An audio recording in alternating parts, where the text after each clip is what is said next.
तो प्रियो, यहाँ पर हम देख रहे थे कि किस तरीके से हम प्रार्थना के जीवन को अपने आत्मिक जीवन में बहुत महत्वपूर्ण स्थान देते हैं। प्रार्थना हम सबके लिए जरूरी है और मेरा विश्वास है कि आज हम सब यहाँ प्रार्थना के द्वारा ही मौजूद हैं। प्रार्थना के ही द्वारा परमेश्वर ने आज का ये समय और आज का वचन नियुक्त किया।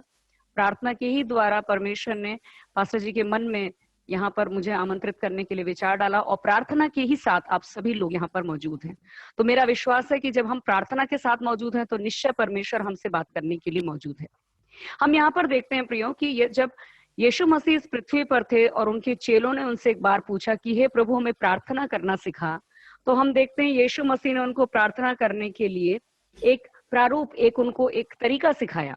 और अगर हम मत्ती रचित सुसमाचार उसके 6 अध्याय पद 9 से 10 को देखें तो वहां पर हम देखते हैं इस तरह से लिखा है, अतः तुम इस रीति से प्रार्थना किया करो, हे हमारे पिता, तू जो स्वर्ग में है, तेरा नाम पवित्र माना जाए, तेरा राज्य आए। यहाँ पर प्रियो में एक चीज के ऊपर आज ध्यान देंगे, तेरा राज्य आए। हम देखते हैं जब पहले यीशु मसीह ने बताया, हे हमारे पिता तू जो स्वर्ग में है, तेरा राज्य माना जाए, ये एक तरीके से आराधना की बात है, लेकिन जो प्रार्थना उन्होंने शुरू की वो वहां से थी, हे पिता तेरा राज्य आए। जब राज्य की बात करते हैं, एक स्थान जैसे गांव या एक शहर, ये प्रदेश या एक देश के बारे में बात करते हैं, एक ऐसा स्थान जहां पर कुछ लोग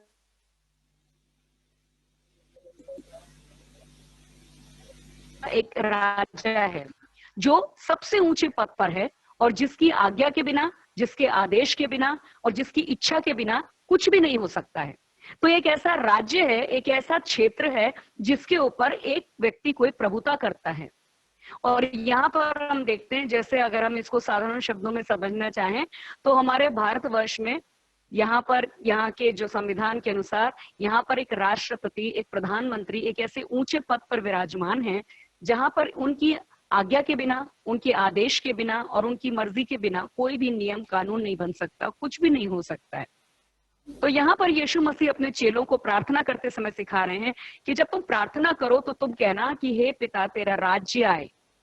अब यहाँ पर परमेश्वर का राज्य किस प्रकार से आएगा या परमेश्वर के राज्य का क्या अर्थ है, हम इसको 2 तरीके से समझने के लिए प्रयास करेंगे। परमेश्वर का राज्य पहला है भौतिक रूप से आना, वास्तविक रूप से आना, यानी एक ऐसा समय भविष्य में आ रहा है जब हम अपनी आंखों से प्रभु यीशु मसीह को यहाँ पर एक रहमान शासन करते हुए देखेंगे। यीशु मसीह ने कहा, तुम ऐसे समय के लिए प्रार्थना करो कि हे पिता तेरा राज्य आए। दूसरा राज्य आने का तरीका यह है कि जब एक व्यक्ति जो प्रभु यीशु मसीह को नहीं जानता है, जो अपने पापों में पड़ा हुआ है, जो इस संसार के बंधनों में फंसा हुआ है, वो सुसमाचार को सुन के प्रभु यीशु मसीह के पास आकर अपने पापों से पश्चाताप करता है, यीशु मसीह को अपना उद्धारकर्ता ग्रहण करता है, अपने जीवन में उनको प्रभु के रूप में स्वीकार करता है, तब उसके हृदय में प्रभु यीशु मसीह का राज्य अर्थात परमेश्वर का राज्य आता है। प्रभु का अर्थ होता है, हम कई बार कहते हैं प्रभु यीशु, ये प्रभु शब्द का अर्थ है मालिक या स्वामी, अर्थात वो हमारे जीवन का राजा है। जब हम कहते हैं हम यीशु मसीह को अपना प्रभु उद्धारकर्ता ग्रहण कर रहे हैं, अर्थात हम यीशु मसीह के लिए ये अंगीकार कर रहे हैं कि प्रभु आज से मेरा जीवन आपका है, मेरे जीवन के ऊपर आपका अधिकार है, मेरे जीवन में आपकी इच्छा पूरी हो, मेरे जीवन में मैं जो भी कार्य करूंगा आपकी आज्ञा के अनुसार करूंगा और परमेश्वर मेरे जीवन के ऊपर पूरी तरीके से अधिकार केवल और केवल आपका है। प्रभु यीशु मसीह ने एक जगह अपने चेलों से कहा कि यदि कोई मेरे पीछे आना चाहे तो अपने आप का इनकार करे। अर्थात जब हम प्रभु यीशु मसीह को अपना उद्धारकर्ता ग्रहण करते हैं उसके बाद ये जीवन हमारा नहीं वरन परमेश्वर का, प्रभु यीशु मसीह का है। यहाँ पर यीशु मसीह समझा रहे हैं कि तुमको प्रार्थना करनी है कि पिता तेरा राज्य आए, अर्थात हमें दूसरों को प्रभु यीशु मसीह के पास उनके राज्य में लेकर आना है। जब हम किसी व्यक्ति को यीशु मसीह के बारे में बताते हैं, वो अपने पापों से पश्चाताप करता है, यीशु को अपना उद्धारकर्ता ग्रहण करता है, तो उसके हृदय में, उसके जीवन में परमेश्वर का राज्य आता है। अब उसके जीवन का मालिक वो स्वयं नहीं है, अब उसके जीवन के ऊपर अधिकार शैतान का नहीं है, अब उसके जीवन का स्वामी प्रभु यीशु मसीह है। अर्थात जब यीशु मसीह अपने चेलों को ये बात सिखा रहे हैं कि तेरा राज्य आए, अर्थात बहुत सारे लोग प्रभु यीशु मसीह पर विश्वास करें, बहुत सारे लोग यीशु मसीह को अपना प्रभु, अपना उद्धारकर्ता ग्रहण करें। और यीशु मसीह हमसे कह रहे हैं कि तुम्हें ये प्रार्थना करना है कि बहुत सारे लोग परमेश्वर के राज्य में आए। अब यहाँ पर हम एक और चीज के ऊपर ध्यान देते हैं। अगर हम अपने जीवन को देखें तो हम देखें कि हम अपने जीवन में जब प्रभु यीशु मसीह को प्रभु करके अंगीकार कर रहे हैं, तो क्या वाकई हम पिता के राज्य को आने के लिए प्रार्थना कर रहे हैं? क्या हम पिता के राज्य को लाने के लिए कोई प्रयास कर रहे हैं, या आज हम अपने जीवन में अपना एक राज्य बना रहे हैं? हम क्या अपने जीवन में जाने अनजाने यीशु को प्रभु कहते हुए अपने जीवन के ऊपर अपना अधिकार रखे हैं, अपने हिसाब से अपने जीवन को बिता रहे हैं, और कहीं ना कहीं हम अपना राज्य बना रहे हैं? मैं चाहती हूं हमारे साथ बाइबल में एक पद को निकालेंगे, पहला तीमुथियुस उसका 6 अध्याय और उसका पद 5 से लेकर 10। पहला तीमुथियुस उसका 6 अध्याय और 5 से लेकर 10। यहां पर इस तरीके से लिखा हुआ है, और उन मनुष्यों में व्यर्थ रगड़े झगड़े उत्पन्न होते हैं जिनकी बुद्धि बिगड़ गई है और वे सत्य से विहीन हो गए हैं, जो समझते हैं कि भक्ति कमाई का द्वार है। पर जो धनी, इसके बाद पर संतोष सहित भक्ति बड़ी कमाई है, क्योंकि न हम जगत में कुछ लाए हैं और न कुछ ले जा सकते हैं। यदि हमारे पास खाने और पहनने को हो तो इन्हीं पर संतोष करना चाहिए। पर जो धनी होना चाहते हैं वे ऐसे परीक्षा और फंदे और बहुत सी व्यर्थ और हानिकारक लालसाओं में फंसते हैं, जो मनुष्यों को बिगाड़ देती हैं और विनाश के समुद्र में डुबो देती हैं। हम यहाँ पर देखते हैं प्रियो कि एक मनुष्य का स्वभाव है कि उसके पास जो कुछ भी धन है या उसके पास जो भी आर्थिक संसाधन है, उसके पास जो भी भौतिक आशीषें हैं, उनसे कभी भी तृप्त नहीं होता है। अगर उसके पास थोड़ा है तो उसको हमेशा लालसा रहती है कि थोड़ा और मिल जाए। अधिकतर ये एक साधारण मानवीय स्वभाव है, इसमें कोई गलती भी नहीं है। अगर हम देखें तो अगर एक व्यक्ति जो किराए के घर में रह रहा है, उसकी इच्छा होती है कि मेरा अपना मकान हो जाए। जब अपना मकान हो जाता है तो एक इच्छा होती है कि नहीं, 2 मंजिला मकान बनाने। एक इच्छा होती है जब एक मकान हो गया तो एक और मकान हो जाए। अगर आज साइकिल पे है तो मोटरसाइकिल खरीदने की इच्छा है, मोटरसाइकिल पे है तो कार खरीदने की इच्छा है। अगर हमने एक जगह कहीं प्लॉट लेके रखा है तो दूसरी जगह जमीन लेने के लिए भी विचार आता है। ये एक मानवीय स्वभाव है। लेकिन जब हम प्रभु यीशु मसीह के पास आते हैं तब हमको कुछ बातों को बहुत अच्छी तरीके से समझना चाहिए। प्रभु यीशु मसीह के पास आने के बाद भी हमको इस संसार में रहते समय कुछ ना कुछ भौतिक आवश्यकताएं पूरी होना बहुत जरूरी है। जैसे हमें सर के ऊपर छत होना जरूरी है रहने के लिए, शरीर को ढकने के लिए वस्त्र होना जरूरी है, हमको 2 वक्त की रोटी मिलना जरूरी है। ये सारी चीजें हमारी एक मूलभूत आवश्यकता है जो एक मनुष्य को इस संसार में रहते समय अपने लिए और अपने परिवार के लिए चाहिए। ये सही है प्रियो, और यीशु मसीह ने इन सारी आवश्यकताओं को पूरा करने के लिए परमेश्वर ने अपने वचन में कई प्रतिज्ञाएं दी हुई हैं। रोटी मिलना जरूरी है, ये सारी चीजें हमारी एक मूलभूत आवश्यकता है जो एक मनुष्य को इस संसार में रहते समय। हम यहाँ पर देखते हैं कि किस तरीके से एक व्यक्ति के जीवन में आवश्यकता और लालसा के अंदर एक अंतर होना चाहिए। आवश्यकता वो है जिसके हमें जरूरत है और जिसके लिए परमेश्वर ने प्रतिज्ञा की है अपने वचन में, लेकिन लालसा वो है जो हमारा धन के प्रति एक मोह या धन के प्रति हमारा एक लोभ है। हमने अभी जिस तरीके से पहला तीमुथियुस उसके 6 अध्याय और पद 5 से लेकर 10 में पढ़ा, हम यहाँ पर देखते हैं मसीह में आने के बाद भी एक व्यक्ति जिसके अंदर से धन के प्रति प्रेम, धन के प्रति लोभ, धन के प्रति लालसा दूर नहीं होती है। वो प्रभु यीशु मसीह को अपना उद्धारकर्ता ग्रहण कर चुका है, वो यीशु मसीह को अपने मुंह से प्रभु कहता है, लेकिन आज भी उसके जीवन में कहीं ना कहीं धन के लिए एक मोह है, धन के लिए एक प्रेम है। उस व्यक्ति के लिए परमेश्वर का वचन यहाँ पर एक चेतावनी देता है। हम यहाँ पर देखते हैं, यहाँ पर परमेश्वर के वचन में लिखा हुआ है कि किस तरीके से वो व्यक्ति संसार की अभिलाषाओं में पड़ जाता है। अगर हम यहाँ पर देखें तो परमेश्वर के वचन में पद 5 में जैसा लिखा है, ऐसा व्यक्ति प्रभु यीशु के सत्य वचन से अलग हो जाता है। जिस व्यक्ति का अंदर परमेश्वर के वचन के प्रति नहीं, लेकिन संसार की सांसारिक वस्तुओं के लिए, शारीरिक वस्तुओं के लिए, भौतिक वस्तुओं के लिए, धन के लिए एक लालसा है, धीरे धीरे वो व्यक्ति यीशु मसीह के वचन से, उसकी सच्चाई से अलग होने लगता है। यहाँ पर हम देखते हैं किस तरीके यीशु मसीह के वचन को छोड़कर वो अपनी लालसाओं को पूरा करने के लिए तरह तरह के बुरे रास्तों में चला जाता है। जैसा कि हम पद 9 में पढ़ते हैं कि जो लोग धनी बनना चाहते हैं वो सबसे पहले परीक्षा में फंसते हैं। उनके सामने एक परीक्षा आती है कि क्या मैं प्रभु यीशु मसीह के वचन के अनुसार चलूं या मैं धन को प्राप्त करने के लिए कोई और मार्ग अपनाऊं। फिर लिखा है कि वो फंदे में फंसते हैं, क्योंकि दुष्ट उनकी कमजोरी को जानता है। वो उनके लिए इस प्रकार का फंदा बिछाता है जिसमें वो बड़ी आसानी से फिसल जाते हैं, वो बड़ी आसानी से उसमें फंस जाते हैं। और आगे इस प्रकार से लिखा है कि लालसाएं, वो अपनी लालसाएं पूरी करना चाहते हैं। उनको अपनी लालसा, अपनी आवश्यकता महसूस होने लगती है और वो चाहते हैं कि हम किसी ना किसी तरीके से इसको पूरा करें, चाहे उसके लिए हमें परमेश्वर की आज्ञा को तोड़ना पड़े, परमेश्वर के वचन से अलग हटना पड़े, परमेश्वर के भय से अलग होना पड़े, क्योंकि उनके अंदर वो लालसा इतनी तीव्र होती है कि वो उसको प्राप्त करना चाहते हैं, वो अपनी उस भौतिक अभिलाषा को प्राप्त करना चाहते हैं। यहाँ पर हम देखते हैं प्रिय, परमेश्वर का वचन कहता है जो लोग इस प्रकार से करते हैं वो इस प्रकार की बहुत सी बुरी बुरी चीज, नाना प्रकार की ऐसी अभिलाषाओं में और ऐसी बहुत सारे बुरे बुरे कामों में फंस जाते हैं, वो अपने से भी हट जाते हैं, वो अपने हटकर और आपको ऐसे विनाश में डुबा देते हैं जिसका परिणाम केवल और केवल उनके जीवन के लिए इस संसार में। आज जब मैं परमेश्वर के वचन पर मनन कर रही थी तो वहां पर मैंने एक चीज को पढ़ा, वहां पर लिखा है कुछ लोग ऐसा समझते हैं कि भक्ति कमाई का द्वार है। कई बार ऐसा होता है केवल एक विश्वासी नहीं, कुछ लोग जो प्रभु की सेवा में एक सच्ची बुलाहट, एक सच्चे समर्पण के साथ आते हैं, लेकिन उनके अंदर अगर जरा सा भी ये पैसे का लालच या लोभ है तो ये उनको परमेश्वर की सेवकाई से, उसकी बुलाहट से, उसके अभिषेक से, उसके सामर्थ्य से अलग कर देता है।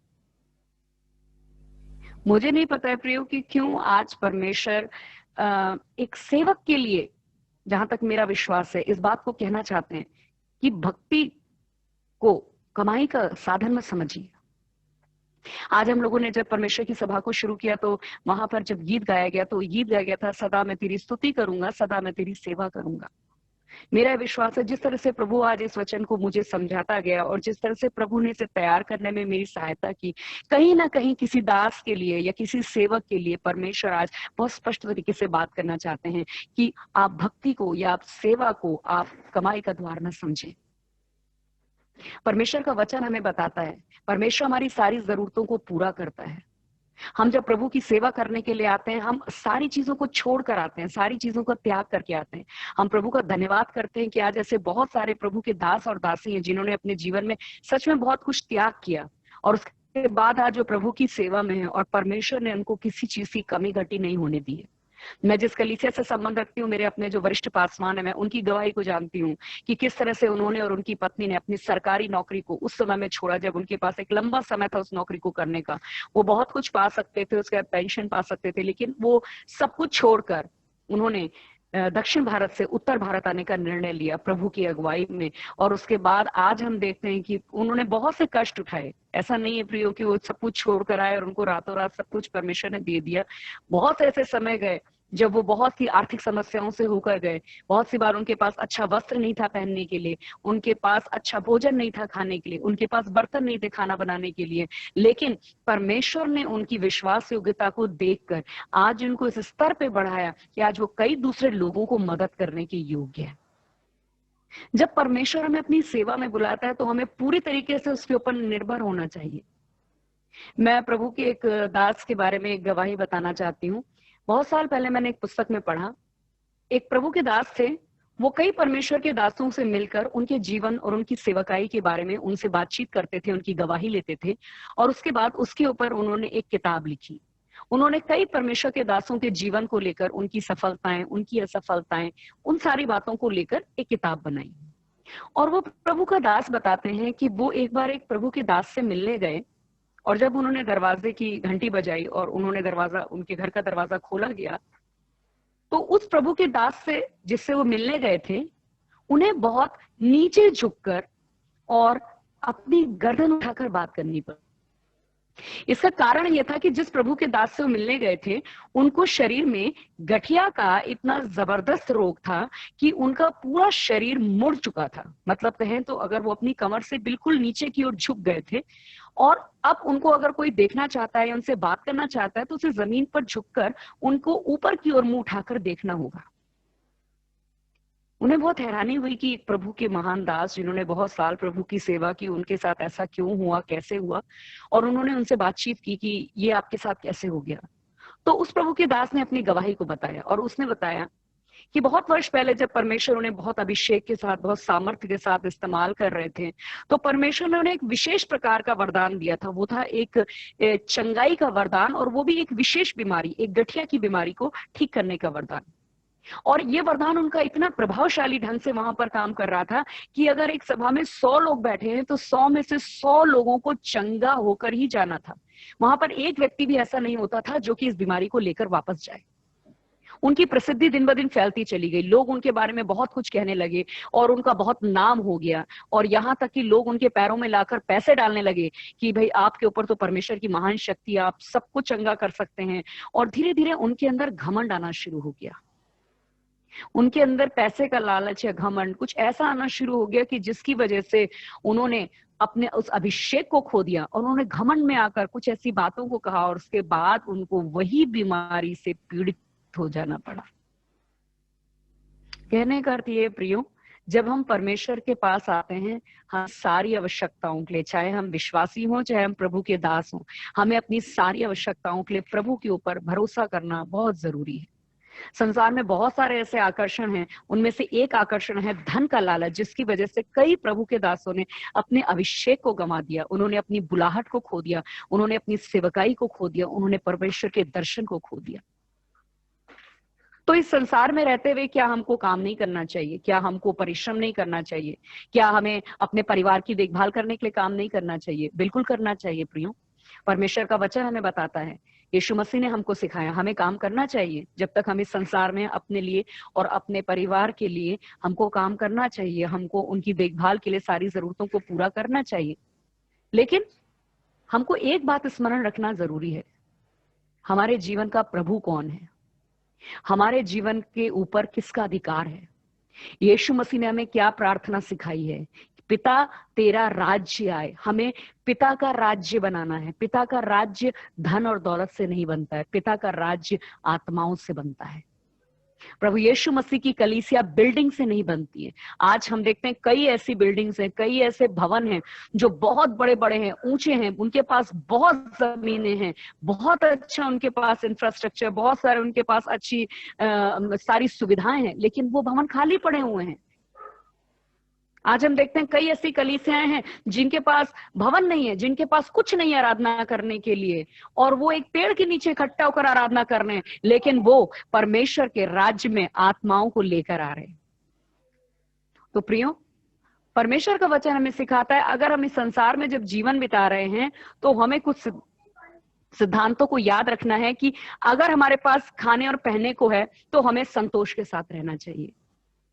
कहने का अर्थ है कि अगर हमारे जीवन में कुछ चीजें जो भौतिक आवश्यकताएं हैं वो पूरी हो रही हैं, तो हमें बहुत अधिक चीजों के लिए लालसा रखना या उनके लिए बहुत ज्यादा दौड़ भाग करना या उनके लिए बहुत ज्यादा परेशान होने की जरूरत नहीं है। क्योंकि बाइबल कहती है कि संतोष सहित भक्ति बड़ी कमाई है। एक व्यक्ति जो संसार की नाशवान वस्तुओं के ऊपर अधिक ध्यान नहीं लगाता है, उसका अधिक मन रहता है स्वर्ग की बातों के ऊपर, परमेश्वर के राज्य की बातों के ऊपर, वो व्यक्ति अपने मन को परमेश्वर के राज्य में आत्माओं को जीतने के लिए अपने ध्यान को और अपने मन को और अपने जीवन को लगाता है। वो परमेश्वर के राज्य को बनाना चाहता है। और बाइबल कहती है हम जो कुछ परमेश्वर के लिए करते हैं प्रियो, कभी व्यर्थ नहीं जाता है। आज हम जो कुछ परमेश्वर के लिए करते हैं, जो कुछ भी अगर हमने परमेश्वर के लिए एक थोड़ा सा भी काम किया है, प्रभु का वचन कहता है एक दिन उसका प्रतिफल हमको जरूर मिलेगा। और प्रियो, वो हमारे काम से कहीं बड़ा प्रतिफल हमको देने वाला परमेश्वर है। अगर हम एक बात के ऊपर ध्यान लगाएं तो आज हम नाशवान वस्तुओं के लिए जितना अधिक अपना परिश्रम लगा रहे हैं, जितना अधिक हम उनके पीछे भाग रहे हैं, जितना ज्यादा हम उनके पीछे परमेश्वर के वचन की आज्ञाओं को तोड़ रहे हैं या हम प्रभु को दूसरा स्थान दे रहे हैं, क्या वो सारी चीजें हमारे साथ अनंत काल तक बनी रहेंगी? चीजें, वो भौतिक वस्तुएं, वो आशीषें, वो कितने दिन तक हमारे साथ रहेंगी? या अगर हम सोचते हैं कि नहीं, हम इसे अपने परिवार के लिए छोड़कर जा रहे हैं, तो हमारे परिवार के साथ वो कितने दिन तक बनी रहेंगी? प्रियो, अगर ये सारी चीजें जो एक दिन मिट जाएंगी, जो हमारे साथ हमेशा के लिए नहीं रहेंगी, अगर ये सारी चीजें नाशवान हैं, तो क्यों हम अपने इस बहुमूल्य जीवन को, जो प्रभु यीशु मसीह ने अपने लहू के द्वारा खरीदा है, क्यों इन चीजों को प्राप्त करने के लिए उसे व्यर्थ करते हैं? इस बात को याद रखें प्रियो, हमारे पास एक ही जीवन है। परमेश्वर का वचन बताता है हमारे पास एक ही जीवन है, और यीशु मसीह ने बड़ी दया से हमारा उद्धार किया है, और उसने हमको अपने राज्य में अपनी सेवा के लिए बड़ी विश्वास योग्यता के साथ और बड़े हम पर दया करके हमको बुलाया है। आज हम किसके राज्य का निर्माण कर रहे हैं? हमारे जीवन के वर्ष बहुत थोड़े हैं। भजनकार एक जगह पर इस तरह से कहता है कि हे परमेश्वर, हमको बुद्धि दे कि हम अपने दिन गिन सकें। दिन गिनने का अर्थ कि हमारा इस संसार में समय बहुत थोड़ा है। अगर आज हमारे पास जीवन जीने के लिए केवल 60-70 साल हैं, तो हम इन 60-70 सालों में कितना समय परमेश्वर के राज्य को बनाने के लिए खर्च कर रहे हैं? हमारे मन में प्राथमिकता क्या, हमारी प्रार्थना क्या है प्रियो? क्या हमारी प्रार्थना केवल इतनी है कि परमेश्वर मुझे शरीर की चंगाई चाहिए, परमेश्वर मुझे मकान चाहिए, परमेश्वर मुझे कोई भौतिक आशीष चाहिए? या इससे ऊपर उठकर हम परमेश्वर के राज्य को बना रहे हैं? तो ये बात थी प्रियो कि हम किस तरीके से जाने और अनजाने अपने जीवन में परमेश्वर के राज्य को नहीं बल्कि अपने राज्य को बनाते हैं। अगर हमारी प्रार्थनाएं हैं मेरे लिए, मेरा, मुझको चाहिए, मैं ये, अगर हमारी प्रार्थनाओं में आज भी मैं, मेरा, मेरे लिए, मेरे पास है प्रियो, तो निश्चय हम परमेश्वर का राज्य नहीं बना रहे हैं, हम अपना राज्य बना रहे हैं, हम अपने राज्य का निर्माण कर रहे हैं। अगर हम प्रभु यीशु मसीह ने जिस तरह से प्रार्थना का हमें एक प्रारूप दिया, एक उन्होंने एक हमें सिद्धांत सिखाया कि प्रार्थना करो कि हे पिता तेरा राज्य आए, अगर हम उसको देखें तो कितने अच्छे तरीके से प्रभु यीशु मसीह ने हमारे सामने एक उदाहरण रखा अपने जीवन के द्वारा। यीशु मसीह ने हमें एक चीज सिखाई कि वो एक प्रार्थना के जन थे, वो प्रार्थना करने वाले व्यक्ति थे, इसीलिए उनके चेलों ने उनसे प्रार्थना करना सीखा। मैंने एक चीज के ऊपर ध्यान दिया कि यीशु मसीह केवल प्रार्थना ही नहीं करते थे, यीशु मसीह प्रार्थना करके काम करने वाले व्यक्ति थे। प्रियो, जब हम प्रार्थना के बारे में कहते हैं तो प्रार्थना मात्र केवल हमारे मुंह से निकलने वाले शब्द नहीं है, प्रार्थना केवल हमारे मन की वो भावनाएं नहीं है जिन्हें हम परमेश्वर के सामने रखते हैं। प्रार्थना हम परमेश्वर के सम्मुख अपनी बातों को रखते हैं, प्रभु से सहायता प्राप्त करते हैं ताकि हम जिस विषय के लिए प्रार्थना कर रहे हैं उस विषय में हम कार्य करें। प्रार्थना एक निष्क्रिय चीज नहीं है प्रियो। कभी भी ये ना सोचे कि बस हमने प्रार्थना कर ली तो इसके बाद सारा कार्य परमेश्वर का है। परमेश्वर हमको उसी कार्य को करने के लिए अनुग्रह देता है, बुद्धि देता है, समझ देता है, शक्ति देता है, सामर्थ्य देता है, उपाय करता है, द्वार खोलता है ताकि उस प्रार्थना किए गए कार्य को हम कर सके।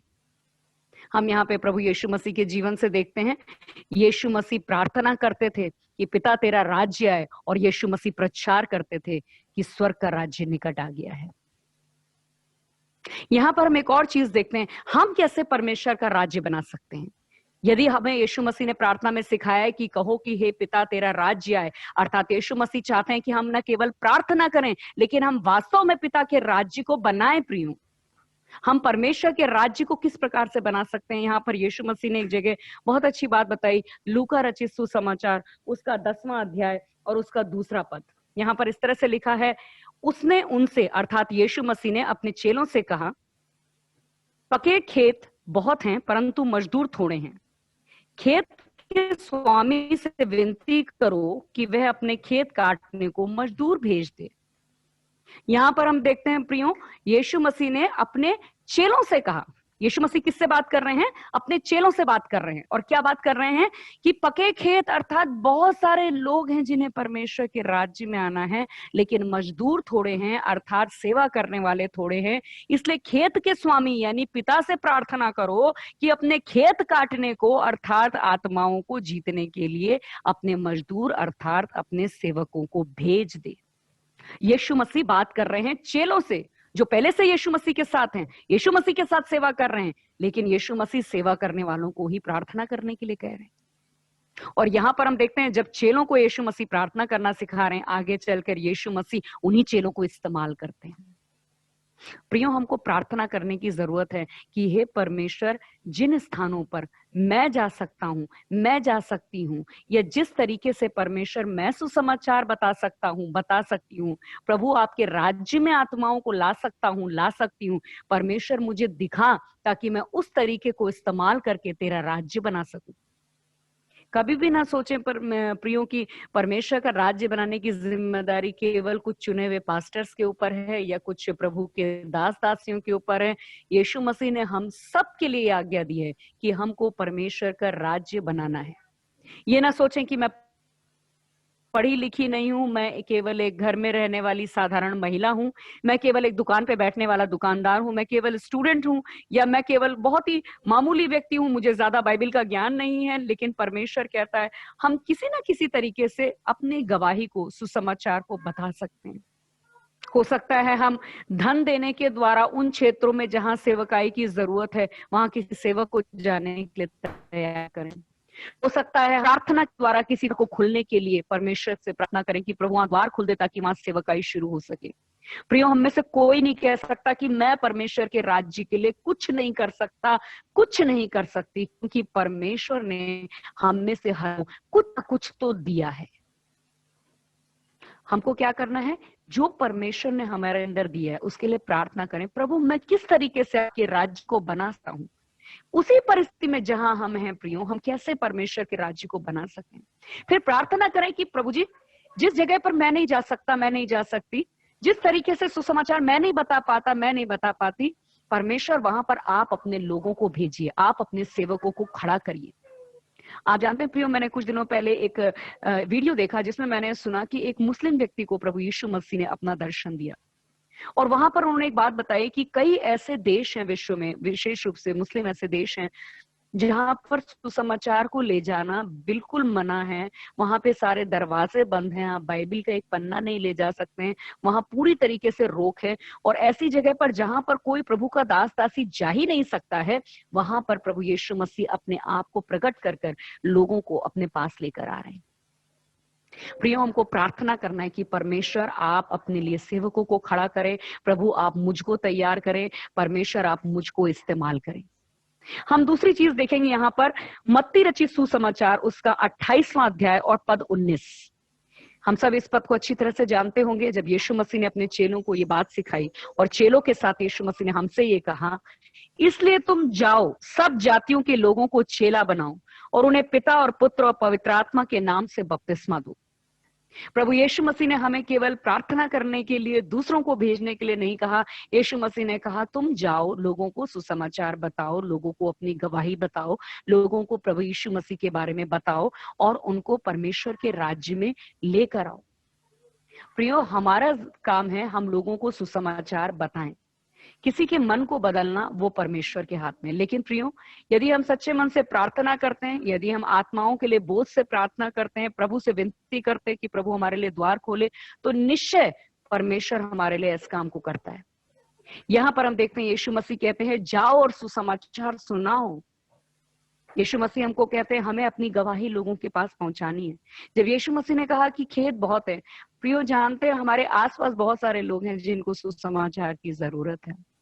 अगर आप कई लोगों को सुसमाचार सुनाकर थक चुके हैं और आपने देखा कि उनमें से कई लोग यीशु मसीह पर विश्वास नहीं कर रहे हैं, तो प्रियो कभी भी परेशान ना हो, क्योंकि कोई ना कोई ऐसा व्यक्ति, कोई ना कोई ऐसा परिवार, कोई ना कोई ऐसा समूह है जिसे आपकी गवाही के द्वारा यीशु के पास आना है।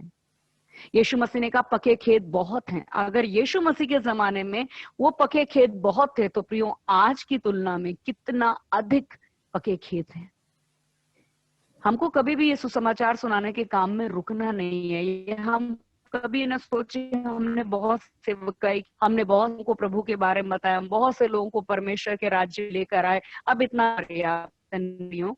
बहुत से लोग हैं जिन्होंने नहीं सुना है, बहुत से लोग ऐसे हैं जिन्हें सुसमाचार सुनने की आवश्यकता है।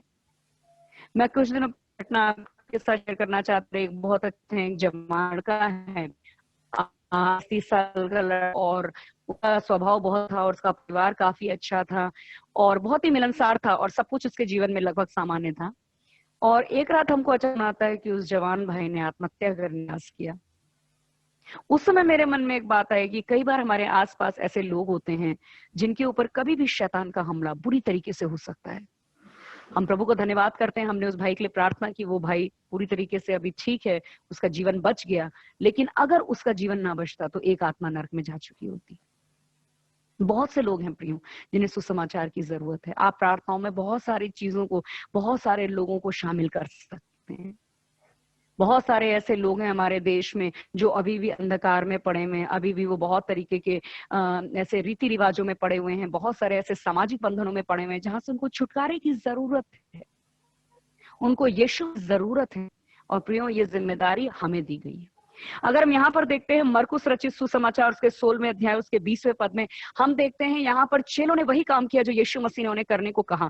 उन्होंने जिस तरह से प्रार्थना किया, कहे पिता तेरा राज्य आए, उन्होंने उसी तरीके से कार्य किया, यहाँ पर लिखा है, और उन्होंने निकलकर हर जगह प्रचार किया। यीशु मसीह के चेलों ने जैसा प्रार्थना करना सीखा, उन्होंने वैसे ही प्रार्थना किया, उन्होंने वैसे ही कार्य किया। हम जब परमेश्वर से प्रार्थना करते हैं, हम परमेश्वर से जैसा प्रार्थना करते हैं वैसा कार्य करें। जब हम कहते हैं हे पिता तेरा राज्य आए, तो हम उस राज्य को लाने के लिए प्रियो कार्य करें। वो राज्य केवल बोलने से नहीं आएगा, उस राज्य के लिए हम प्रार्थना तो कर रहे हैं कि प्रभु हमें और दूसरों को तू खड़ा कर, तू तैयार कर, तू इस्तेमाल कर, लेकिन प्रियो हमें उस राज्य को लाने के लिए वास्तव में कार्य करना है, कदम उठाना है। यहाँ पर हम देखते हैं प्रेरितों की किताब उसके 8वें अध्याय उसके 4 पद में इस तरह से लिखा है, जो तितर बितर हुए थे वे सुसमाचार सुनाते फिरे। अगर हम इस घटना को थोड़ा ऊपर से पढ़ें प्रियो, 8वें अध्याय उसके पहले पद से, तो हम यहाँ पर देखते हैं कि एक ऐसा समय कलीसिया में आया जहां पर कि कलीसिया के ऊपर बड़ा सताव हुआ, कलीसिया के ऊपर बड़ा उपद्रव हुआ। कलीसिया को शाऊल नाम का एक जवान सता रहा था। वो लिखा है परमेश्वर के लोगों को घरों से घसीट घसीट के लाता था और बंदी गृह में डालता था और प्रभु के लोगों को बड़ी ताड़ना देता था, बड़ा सताता था। लेकिन प्रियो, हम यहाँ पर देखते हैं जो विश्वासी लोग तितर बितर हुए, आघात पर सताव उपद्रव हुआ, वो समाचार सुनाते फिरे। ऐसा नहीं लिखा है कि उन्होंने कुछ छुपा लिया, उन्होंने मसीह का इनकार कर दिया, उन्होंने यीशु मसीह की गवाही को सुनाने से मना कर दिया, उन्होंने ये अंगीकार करने से इनकार कर दिया कि हम मसीह हैं। नहीं, लिखा है कि वो और ज्यादा जहां जहां गए वो सुसमाचार सुनाते रहे। अगर हम प्रियो आज उनकी तुलना अपने आप से करें तो हम बहुत ज्यादा सुरक्षित हैं, हम बहुत अच्छी दशा में हैं, हमारे पास अवसर है, हम लोगों को किसी न किसी तरह से प्रभु के बारे में बता सकते हैं। और अंत में मैं चाहती हूँ कि आप में से कोई एक पद को पढ़े, पहला कुरिन्थियों उसका 9वां अध्याय उसका पद 16 से लेकर 17 तक। आप में से कोई भी ऊंची आवाज में अपनी बाइबल से पढ़े, पहला कुरिन्थियों उसका 9वां अध्याय और पद 16 और 17। यदि मैं सुसमाचार सुनाऊं, अगर मेरी आवाज आप तक पहुंच रही, कोई भी जन पढ़े। यदि मैं सुसमाचार सुनाऊं तो मेरे लिए कुछ घमंड की बात नहीं, क्योंकि यह तो मेरे लिए अवश्य है। यदि मैं सुसमाचार ना सुनाऊं तो मुझ पर हाय, क्योंकि यदि अपनी इच्छा से यह करता हूं तो मजदूरी मुझे मिलती है, और यदि अपनी इच्छा से नहीं करता तो भी भंडारीपन मुझे सौंपा गया है। आमीन। धन्यवाद सिस्टर। हम परमेश्वर का धन्यवाद करते हैं कि यहाँ पर प्रेरित पौलुस क्या कहते हैं कि यदि मैं सुसमाचार सुनाऊं तो मेरे लिए कुछ घमंड की बात नहीं है। यानी सुसमाचार सुनाने के पीछे मेरा घमंड नहीं होना चाहिए, देखो मैंने प्रभु के लिए कितना कार्य किया, देखो मैंने प्रभु के लिए क्या क्या त्याग किया, देखो मैंने परमेश्वर के लिए कितने लोगों को यीशु मसीह के पास लेकर आया। वो कहता है अगर मैं सुनाता हूं तो इसमें कोई घमंड की बात नहीं है, ये तो मेरी जिम्मेदारी है, तो मुझे सुनाना ही सुनाना है। लेकिन अगर मैं नहीं सुनाता हूं तो क्या कहता है, मुझ पर हाय। हाय का अर्थ होता है प्रियो कि यहाँ पर एक व्यक्ति के ऊपर जैसे श्राप दिया जाता है, हाय अर्थात उसके साथ अच्छा ना हो, उसके लिए कुछ भी धन्य ना हो। तो हम यहाँ पर देखते हैं पौलुस कहता है कि अगर मैं सुसमाचार सुना रहा हूं तो कोई बड़ी बात नहीं है, तो मेरी जिम्मेदारी है, तो मुझे सौंपा ही गया है काम। लेकिन अगर मैं नहीं सुनाता हूं तो मेरे लिए हाय, अर्थात मेरे साथ कुछ भी अच्छी आशीषें नहीं जुड़ेंगी, परमेश्वर मेरे जीवन से प्रसन्न नहीं है। हम यहाँ पर देखते हैं प्रियो किस तरीके से परमेश्वर का वचन हमें कहता है हमें परमेश्वर के राज्य को बनाना है, हमें परमेश्वर के राज्य को बनाना है। मैं यहाँ पर आपके सामने एक व्यक्ति के जीवन का उदाहरण देना चाहती हूँ। बहुत साल पहले मैंने गवाही सुनी। एक रानी थी, उसका नाम था ब्लडी मैरी, और वो परमेश्वर के लोगों से बहुत नफरत करती थी और वो बिल्कुल भी पसंद नहीं करती थी मसीही लोगों को। और उनके देश में एक व्यक्ति था जिसका नाम था जॉन नॉक्स, और वो परमेश्वर का बहुत बड़ा दास था, वो परमेश्वर का भक्त था और वो परमेश्वर से प्रार्थना करता था। वो रानी जॉन नॉक्स के बारे में सब कुछ जानती थी, और उस रानी का जॉन नॉक्स के बारे में एक कहना था, उसका एक गवाही थी। वो कहती थी, मैं संसार में किसी से नहीं डरती, मैं संसार में किसी से नहीं डरती, लेकिन जब ये जॉन नॉक्स अपने घुटनों पर आता है तब मैं डरती हूँ। प्रियो, हमारी प्रार्थना के अंदर बड़ी सामर्थ्य है। हमारी प्रार्थना के अंदर परमेश्वर बड़े बड़े काम करना चाहता है, लेकिन क्या हमारी प्रार्थना का जीवन सच में परमेश्वर के राज्य को बना रहा है? मैं चाहती हूँ हम में से कोई जन मेरे साथ एक पद को पढ़ना चाहेंगे, इब्रानियों की पत्री, उसका 6वां अध्याय, इब्रानियों की पत्री उसका 5वां अध्याय और उसका पद 12। इब्रानियों की पत्री उसका 5वां अध्याय पद 12। समय के विचार से तो तुम्हें गुरु हो जाना चाहिए था, तो भी ये आवश्यक हो गया है कि कोई तुम्हें परमेश्वर के वचनों की आदि शिक्षा फिर से सिखाए। तुम तो ऐसे हो गए हो कि तुम्हें अन्न के बदले अब तक दूध ही चाहिए। यहाँ पर हम देखते हैं पौलुस कहते हैं, समय के विचार से तो तुम्हें गुरु हो जाना चाहिए था। वो किससे बात कर रहा है? वो कलीसिया के लोगों से बात कर रहा है पौलुस। यहाँ पर हम देखते हैं वो कहता है समय के हिसाब से। किस समय के हिसाब से प्रियो? यहाँ पर हम 2 तरीके से इस बात को समझेंगे। पहला, प्रभु यीशु मसीह के ऊपर विश्वास करने से लेकर अब तक तुमको कितना समय बीत गया है, तुमने कितनी बार परमेश्वर के वचन को सुन लिया है, तुमने कितनी बार परमेश्वर के दासों से वचन को सुना है, कितनी बार तुमने संदेशों को सुना है, कितनी बार तुमने भविष्यवाणियों को सुना है, कितनी बार तुमने स्वयं बाइबल में पढ़ा है, कितनी बार तुम्हारे लिए प्रार्थना की गई है, कितनी बार तुमने गवाहियां सुनी हैं। इतना सब कुछ सुनने के बाद पौलुस कहता है अब तक तो तुम्हें गुरु हो जाना चाहिए। गुरु का अर्थ जो दूसरों को सिखाने के योग्य हो जाए। लेकिन वो क्या कहता है कि तुम ऐसे नहीं हो, तुम तो ऐसे हो गए हो जैसे तुम्हें परमेश्वर के वचन की आदि शिक्षा को फिर से सिखाना पड़ेगा। दूसरा समय का विचार हम देखेंगे। पहले हम ये देखते हैं कि क्या यीशु मसीह पर विश्वास करने से लेकर अब तक के हमारे जीवन में जितना भी समय बीता, हो सकता है हम 2 साल पुराने विश्वासी हूं, हम 10 साल पुराने विश्वासी हूं, हम 15 साल पुराने विश्वासी हूं, क्या हमारे प्रार्थना के जीवन में कहीं कोई उन्नति है? क्या हम जैसे पहले दिन प्रार्थना करते थे आज भी वैसे ही प्रार्थना कर रहे हैं? क्या जैसे हम पहले बार बार पाप में गिरते थे और पापों की क्षमा मांगते थे, क्या आज भी हम बार बार उन्हीं पापों में गिर रहे हैं? अभी तक हम उसके ऊपर जय नहीं पा पाए हैं? क्या आज भी हम सिर्फ अपने शरीर की चंगाई के लिए, अपनी भौतिक आवश्यकताओं के लिए, अपनी आर्थिक आवश्यकताओं के लिए ही प्रार्थना कर रहे हैं? क्या आज भी हम किसी प्रभु के दास या किसी प्रभु के द्वारा अपने आत्मिक जीवन को चला रहे हैं? क्या आज भी हम जो हम प्रार्थना के शब्द सुनते हैं केवल उनको दोहराकर प्रार्थना कर रहे हैं? क्या आज भी हम केवल जरूरत पड़ने पर या कोई संकट आने के ऊपर ही प्रार्थना कर रहे हैं? प्रियो, हमारे प्रार्थना का जीवन कितना बढ़ा? हमारे मसीह में आने से लेकर अब तक के हमारे प्रार्थना के जीवन में क्या उन्नति हुई है? दूसरा, जब पौलुस कहता है समय के विचार से, पहला था कि कितने दिन हो गए आपको मसीह में आए हुए और आज आपकी प्रार्थना के जीवन में क्या परिवर्तन है। दूसरा, प्रभु यीशु मसीह का आना का समय निकट हो गया है। प्रभु यीशु मसीह जब निकट आ गया है, उसका आगमन निकट है, तो हमारी प्रार्थना क्या है? प्रभु जी मुझे चंगाई चाहिए, प्रभु जी मुझको ये चाहिए, प्रभु जी मुझे संसार की ये वस्तु चाहिए, मुझे ये आशीष चाहिए। क्या आज हम व्यक्तिगत रूप से परमेश्वर से प्रार्थना करते हैं? क्या आज हम परमेश्वर से आंसुओं के साथ प्रार्थना कर रहे हैं? क्या हम उपवास के साथ प्रार्थना कर रहे हैं? क्या हम रात भर जाग के प्रार्थना कर रहे हैं? क्या हम परिवार के साथ या किसी विश्वासी समूह के साथ, अपनी कलीसिया के साथ मिल के प्रार्थना कर रहे हैं? क्या हम नाश हो रहे लोगों के लिए प्रार्थना कर रहे हैं? क्या हम प्रभु के राज्य में और सेवकाई बढ़ने के लिए प्रार्थना कर रहे हैं?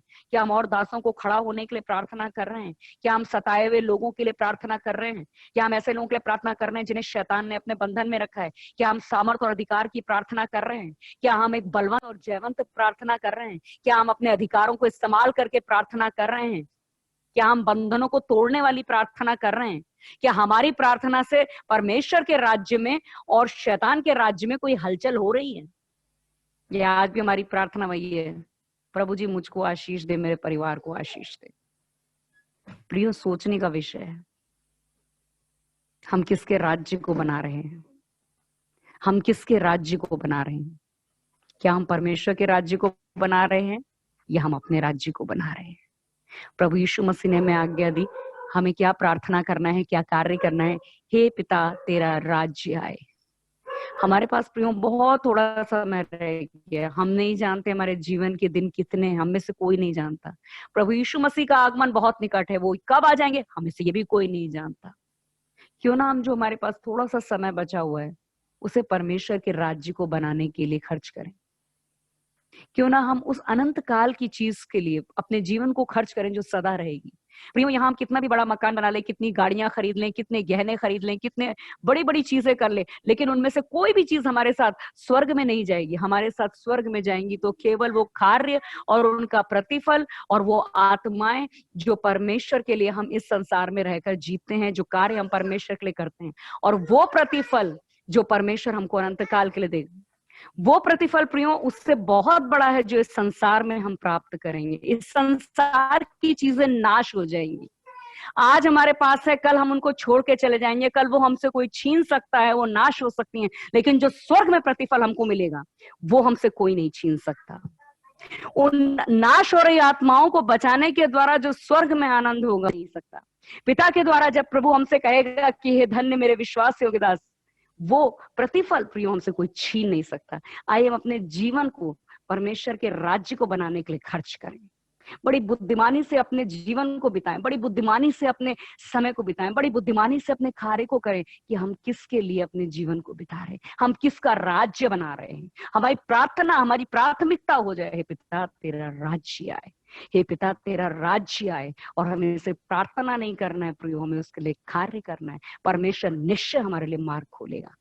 आइए हम परमेश्वर को धन्यवाद देते हुए इस वचन के लिए प्रार्थना करेंगे। और मैं विश्वास करती हूँ कि प्रभु ने आज हम सबसे बात की है, तो मैं चाहती हूँ हम सब 1 मिनट के लिए अपनी आंखों को बंद करें और परमेश्वर से प्रार्थना करेंगे। Hallelujah, hallelujah. धन्यवाद करते हैं प्रभु जी आज के सुंदर समय के लिए, आपकी उपस्थिति के लिए, आपके वचन के लिए। परमेश्वर प्रभु, मैं विश्वास करती हूँ कि आज आपने अपने लोगों से बात किया है प्रभु जी, आपने अपने वचन को दिया प्रभु जी, और आपने प्रभु सुनने वालों के हृदय में प्रभु अपनी बात को पहुंचा दिया है। मेरी विनती है परमेश्वर प्रभु जी, हर एक जन जिसने वचन को सुना है वो जानता है राजा आपने उससे क्या बात की। प्रभु यीशु मसीह, मैं जानती हूँ आपने मुझसे क्या बात की। आप प्रभु जी, आपके दास जिन्होंने निमंत्रण दिया वो जानते हैं प्रभु की आपने उनसे क्या बात की है। मेरी प्रार्थना है प्रभु जी, हम में से हर एक जन के ऊपर अनुग्रह करके अपने थोड़े से जीवन को रखा वाला शंदरिया यीशु के नाम में प्रभु जी, हम अपने जीवन को पिता के राज्य के लिए इस्तेमाल होने के लिए देने पाए। प्रभु जी, हमारा जीवन संसार के लिए, भौतिक चीजों के लिए, नाशवान वस्तुओं के लिए नाश न हो, लेकिन अनंत काल के लिए इस्तेमाल होने पाए। हे परमेश्वर, हमारे ऊपर दया कर, हमारी छोटी सी बुद्धि, छोटी सी समझ, छोटी सी सामर्थ्य को प्रभु यीशु तू अपने राज्य में इस्तेमाल करके प्रभु जी कई नाश हो रहे लोगों को बचाने के लिए मदद कर, दया कर प्रभु। तेरा धन्यवाद करते हैं आज की रात, आगे का समय प्रभु तेरे पवित्र हाथों में देते हैं प्रभु यीशु मसीह के नाम में, आमीन, आमीन।